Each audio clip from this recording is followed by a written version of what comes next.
um showroom e ela convida vendedores da Toyota, da Nissan, etc.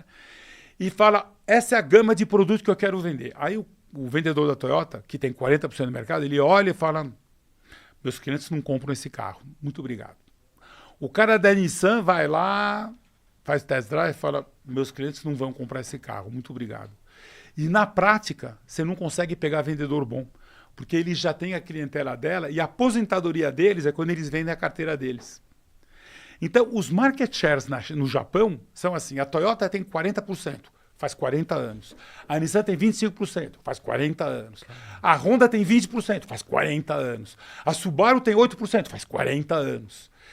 É muito duro você ter mudança de market share, porque esses vendedores, eles garantem seu market share.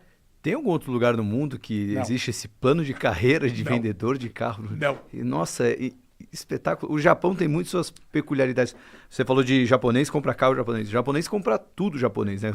As grandes marcas, quando chegam no Japão, elas são no máximo a segunda colocada, né? O Japão, ele tem muito disso, né? Mas não imaginava que o vendedor de carro era uma profissão. Você vende a tua milenar. carteira, mas não é que você vende a carteira. A pessoa te acompanha durante 4 anos. E você vai visitar os teus clientes e fala, seria uma honra para mim você continuar comprando o carro desse jovem. É quase uma faculdade. O cara paga 200 mil para fazer 4 200, anos. 300, 400, depende quanto o cara É o vende. tamanho da carteira. Uhum.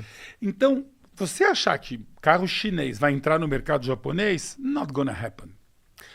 Bom, então você tem 31, 21 no bloco América, 13 na Europa, dificilmente vão fazer mais que... Mas muito dificilmente vão fazer mais que 15. Eu acho impossível. Aí depois você pega o grande mercado que vai crescer muito, Índia. Bom, a Índia e a China, como duas nações muito populosas, uma não gosta da outra. Vira e mexe, eles têm problema na fronteira lá perto do Tibete, um invade o outro invade um, quase entra em guerra e tudo. Até 2 anos atrás, não tinha voo direto de Xangai para a cidade do sul, para a capital da Índia. Nossa, Eu dei eu de fui- você para perder. Não, e eu fui para a Índia um monte de vezes. Eu adoro Não, Mumbai. Mumbai, Não tinha. A Mumbai é onde tem todas as montadoras. É numa cidade que chama Pune, que é a 100 quilômetros de Mumbai. Não tinha voo direto. Que a capital é Nova Delhi, Sim, né? mas não tinha voo de Xangai para Mumbai. Eu sei porque uma vez eu estava na China, quis ir para a Índia, tive que passar por Hong Kong, porque não tem voo. Então, eles se odeiam. Então, carro chinês na Índia, nunca não vai acontecer. A Índia é um mercado de 4,5 milhões de carro, que vai crescer muito para 6, 8, 10, 12, 15, 20 nos próximos 30, 40 anos. Carro chinês lá não vai vender. Então, o que sobra para os chineses? Depois você tem o Sudeste Asiático. Sudeste Asiático é Filipinas, Malásia, Tailândia, etc. No Sudeste Asiático, a Toyota tem 40% a 50% de share em todos esses países. Gente, a gente achar que chinês vai invadir o Sudeste Asiático e conseguir pegar muito market share da Toyota, gente, não vai. Não vai. Qual o tamanho do mercado do Sudeste Asiático? Todo o Sudeste Asiático dá uns 4, 5 milhões. Tá. Aí você tem a América Latina. A América Latina tem o México, que é um mercado de 4 milhões. E eu vou chegar, porque o grande mercado aí é o brasileiro com 2,5, e eu vou chegar nas marcas chinesas no Brasil. E depois você tem a África, 3, 4 milhões de carros por ano. Então, na prática, as marcas chinesas vão vender muito bem na África, que lá é uma questão de preço, mas para vender na África tem outro problema. A África, como o Brasil, não tem infraestrutura de carro elétrico. E chinês, eles não estão mais investindo em motor a combustão. Então, o produto que eles têm não é um produto que o africano pode comprar. Que é o problema da BYD no Brasil, que nós vamos chegar lá. Então, é assim, eles são grandes? Sim. Eles têm capacidade de produção a mais. Capacidade de produção da China hoje é 50 milhões. O mercado deles é 30. Ou seja, com certeza eles têm capacidade de produção a mais. Onde é que eles vão pôr esses carros? Na América do Norte? Não. Na Europa, vai ser duro eles passarem de 15% de share, que dá 1,5 milhão, 2 milhões de carros. Na América Latina, são países pequenos. Por exemplo, no Chile, eles têm 40% do mercado. Mas num país como o Brasil e a Argentina, vai ser difícil eles crescerem, que é o maior e o segundo maior mercado da América do Sul, vamos dizer. Sudeste Asiático vai ser duro eles crescerem. Então, eu acho o seguinte, eles são uma presença, eles são uma potência, mas achar que eles vão dominar, mas não vão nunca. Impossível eles dominarem. Impossível. E o que acontece com esse déficit entre os 50 milhões que ele produz e os 30 milhões que ele vende? Eles ficam com capacidade ociosa. Eu vou te dar um exemplo. A Renault no Brasil fez uma fábrica. A Renault tinha 10% do mercado brasileiro, quando o mercado brasileiro era 3 milhões e meio de carro. 2011, 2012. 3 milhões e meio de carro. A Renault tinha 10% do mercado. 350 mil carros. Esse ano, a Renault tem 5% de um mercado de 2 milhões e meio. Ou seja, 5 de 2,5, 125 mil carros. A fábrica pode fazer 350. Está com capacidade ociosa e pronto. A fábrica já está lá, as máquinas já estão lá, a linha de pintura pode pintar 3 vezes mais carro. Paciência, ela trabalha 5, 6 horas por dia e fica com capacidade ociosa, que é o que acontece com a Renault, que ela resolveu com a Geely, que a Geely comprou 35% da fábrica da Renault. Então, é assim, chinês pode dominar, por exemplo, fábrica de bateria. A CATL fabrica mais bateria que todo o resto do mundo somado. A China hoje fabrica 67% de todas as baterias do mundo. Só que quando você tem um BMW, ninguém sabe a marca da sua bateria, que é CATL. Quando você tem um Volkswagen, ninguém sabe a marca da sua bateria, que é CATL. Quando você tem um carro da Stellantis, ninguém sabe qual é a marca da tua bateria, que é CATL. Ninguém sabe. Então, a bateria é uma commodity. Ela tem que funcionar, ela tem que durar 15 anos, e dura. Ela tem que não pegar fogo. E isso, de fato, a tecnologia está melhorando. Agora, ninguém olha a bateria que você tem no seu carro, porque a bateria é uma commodity. O carro não é uma commodity, porque quando você vai no restaurante, quando você vai no cinema, quando você chega no clube, quando você chega em qualquer lugar, todo mundo vê teu carro.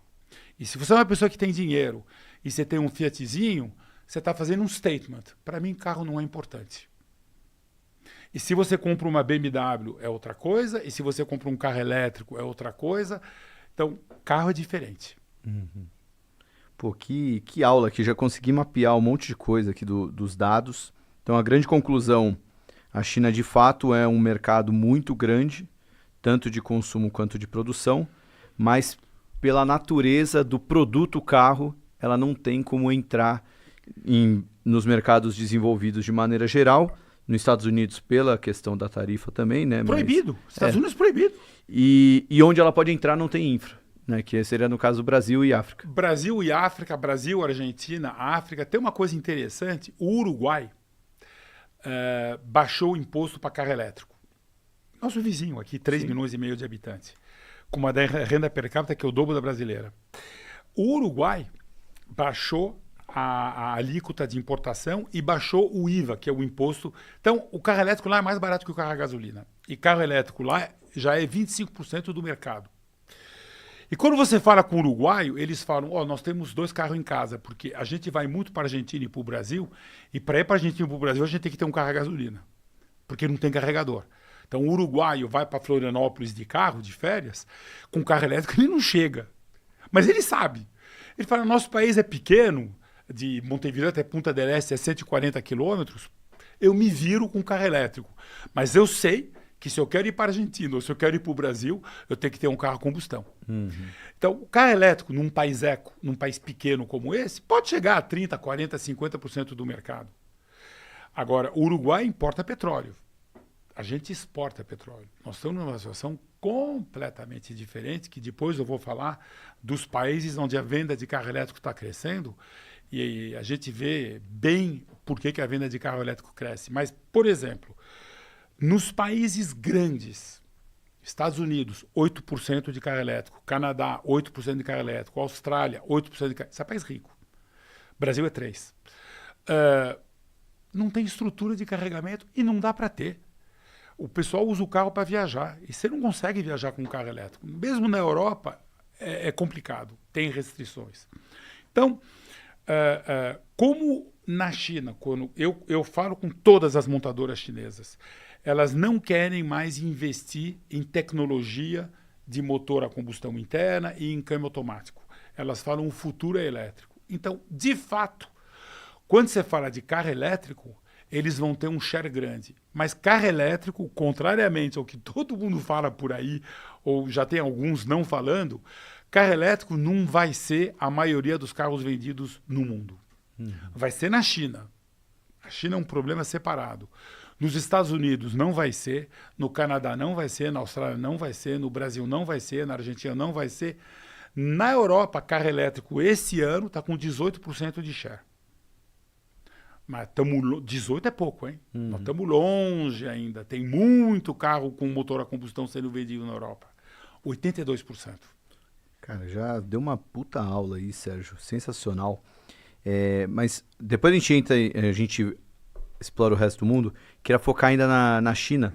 A gente colocou na pauta aqui as estratégias e curiosidades do Partido Comunista Chinês, que trata a indústria automotiva como uma arma estratégica, né, e não como um negócio. Queria que você falasse um pouco, né, dessa estratégia do Partido Comunista Chinês por trás desse movimento do crescimento da indústria. Acho que já está meio subentendido até pelo lado da... O que acontece é que não é que é uma estratégia do Partido Comunista. Primeiro, tudo sai do Standing Committee, que hoje são 7 pessoas.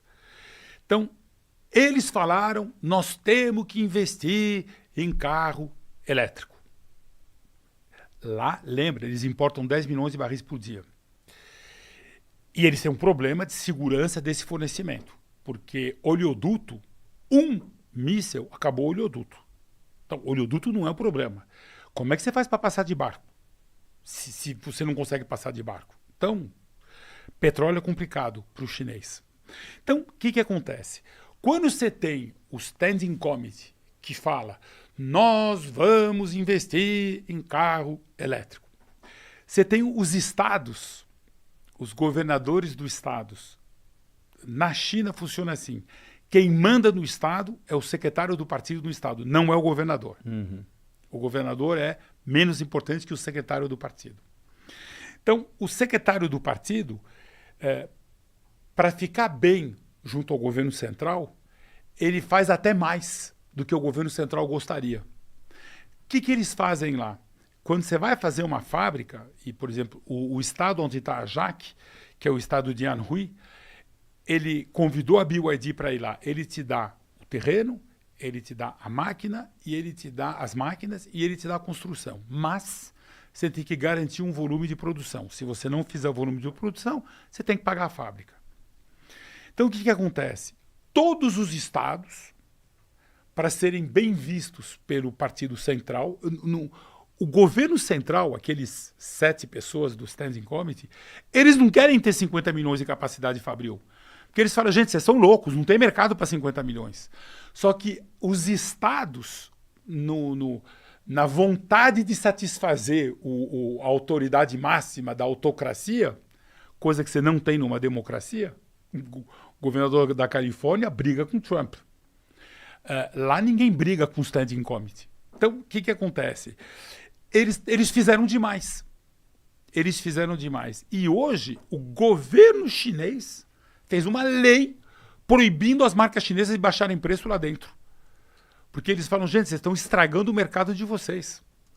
Porque como tem muita capacidade fabril, todo mundo briga, todo mundo baixa preço, todo mundo briga, todo mundo baixa preço, ninguém ganha dinheiro e vai falir um monte de empresa eventualmente. Então não é que o Partido Comunista decidiu fazer 50 milhões de capacidade. Não! O que aconteceu é o seguinte, o governador da prefeito da província de Anhui falou, bom, eu vou fazer uma fábrica que o governo central vai gostar. O cara de Shenzhen, vou fazer uma fábrica que o cara vai gostar. O cara de Chengdu, eu vou fazer uma fábrica que o cara lá vai gostar. E agora tem fábrica demais. Então, não é que foi um plano que eu vou fazer. Não, inclusive eles estão proibindo, porque o governo chinês se mete, né? é uma autocracia. Eles estão proibindo as montadoras de baixar preço. Proibindo. Não, você não pode dar desconto, não. Chega de dar desconto. Porque a BYD foi dando desconto em cima de desconto em cima de desconto e a rentabilidade dela foi diminuindo. Outra coisa interessante é que a BYD pagava fornecedor com 180 dias e depois de 180 dias dava um cheque prévio e mais, o total era 270 dias.